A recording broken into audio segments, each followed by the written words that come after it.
At the movie's start, we see astronauts from NASA in space repairing a satellite. Their leader, Matt Kowalski, enjoys telling life stories, which annoys the others because they've listened to them many times. Sheriff, a fellow astronaut, is awarded the day off after helping Dr. Ryan Stone, an expert technician. As this is Stone's first time in space, she's finding it hard to keep her food down without gravity. Suddenly, they get a message saying to stop their work and return to their spaceship immediately. They disconnect from the satellite and head back. On Earth, they find out that the Russians have destroyed a spy satellite with a missile. This causes a lot of debris to spread in space, destroying the Explorer. Their communication satellites got destroyed here, messing up their contact with Earth. Now they can only talk amongst themselves. Dr. Stone is left stuck in the mechanical arm. She is warned to quickly detach or stay stuck in space forever. It's tough to undo her belt, but she's far away in space by then. She's super scared, so she's breathing heavily, which makes their oxygen run out fast. Now she's so far gone that she's out of range for communication. As she's spinning through space, she feels like her life is ending. Then she hears someone calling her. This person asks for her location. Still frightened, she tells him her vitals as she flashes her light. He tells her that her oxygen level is deficient. She says she's running out of oxygen fast, with only 8% left. Surprisingly, Kowalski catches her and slowly brings her toward the spaceship using his suit controls and a rope. Kowalski tells her to set her watch for 90 minutes, indicating that's when the initial satellite debris flying in orbit will reach them again. She sets her watch and sees another astronaut floating toward them. Kowalski tells Stone to catch him, and she is stunned, realizing it's Sheriff. Both make their way towards their spaceship. When they get there, they see that the spacecraft is broken and everyone inside is dead. They decide to travel 1,450 kilometers away to an international space station, which can help them return to Earth. Nearing the station, the oxygen in their suits is running low with less than 1% left. Also, the fuel in their suits is almost gone. On arrival, they see that part of the station is missing and the rest is damaged. Stone and Kowalski face a big problem because their parachute isn't working and they can't land safely. Kowalski devises a plan to use what's left of their thrusters to get to a faraway Chinese space station with a space capsule they can use.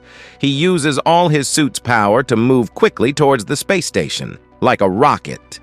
However, once Kowalski uses up all his suit's power, he finds he can't control his movement anymore. When they finally hit the space station, their rope breaks, and they have trouble grabbing onto it. Stone gets tangled in the parachute cord, which stops her from floating away into space. She then catches Kowalski's tether. The tension and pressure cause the cord to loosen around Stone's ankle. Kowalski tells Stone that she should let him go to save herself. But Stone refuses, wanting to save him. He iterates that they'll both float into space and die if she doesn't. Eventually, after letting Kowalski go, she heads to the escape pod. By saving herself, Stone has given herself a chance to live. After getting to the cockpit, she takes off her helmet. Without it, we realize her suit's oxygen was almost gone. Then Stone tries to talk to Kowalski, the station's operator, using the station's radio, but she can't reach him.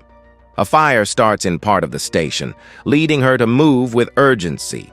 Stone tries hard to get into the capsule after escaping the fire. She manages to separate her capsule from the space station, but after detaching, another problem surfaced as the parachute strap still had her grouped in the space station. Stone quickly reads the instructions and suits up. She then controls it and goes outside to cut the parachute strap. Right on time, 90 minutes after she had set her watch, the debris came into contact with her. But when she tries to turn on the Swiss capsule's engine, it doesn't work because there is no more fuel. Stone starts to panic and keeps trying to talk to someone using the capsule's radio. Then, She hears a voice on the radio and thinks she has made contact with someone. But she soon discovers it's just a random person who can't help her due to a language barrier. Feeling very sad and without hope, Statone thinks about ending her life by turning off the oxygen in her capsule. In the nick of time, Kowalski made it to Stone and gave her a genuinely motivational speech. Ultimately, she realized he was a hallucination due to the lack of oxygen in the pod. But then she comes up with a plan inspired by Kowalski. Stone uses a tool named Beam to push her capsule toward a Chinese space station. As she gets closer to the station, she abandons her pod. She uses a fire extinguisher she found to help her control where she goes in space. She uses pressure to control her speed and spins around to the Chinese space station. When she tries to move closer, her gas runs out, but she again struggles to grab onto its edge. Yet again, the debris floating in space never misses a beat and couldn't be more perfectly timed as Stone makes it into the Chinese space station with seconds to spare. Since it's a Chinese space station, all the controls are in Chinese, which she doesn't understand. Still, she finds the Soyuz capsule, which she can use to land. All the buttons and instructions are in Chinese, but she remembers Kowalski saying all controls are the same, just in different languages. Finally, the landing starts, but she's still determining how she'll land because it won't be easy. When her pod comes back to Earth, entering the layer of air that surrounds our planet, the inside of the spacecraft heats up a lot. This happens because the spaceship moves extremely quick through the air, causing friction, which makes things heat up. After a while, the spacecraft lands in the ocean with a splash, but doesn't stay afloat. It begins to sink slowly into the water. She tries hard to escape the sinking spacecraft and finds it difficult because of the water pouring in. Once she's out, she faces another challenge. Her suit, designed to keep her safe in space, now makes it hard for her to swim toward the water's surface. She struggles quite a bit, fighting against the weight and bulk of her suit. But with determination, she removes her suit in the water, freeing herself from its heavy constraints. Once out of the suit, she can swim to the surface and breathe fresh air again. Tired, but undeterred, she swims to the shore, finally standing on solid ground. This marks the end of Dr. Stone's thrilling adventure. The movie highlights the cruciality of overcoming obstacles we may face in life and having the determination to keep moving forward. On a lighter note, it also reminds us of the dangers and beauties of space and how, despite our advancements, we are still at the mercy of the fundamental forces of nature.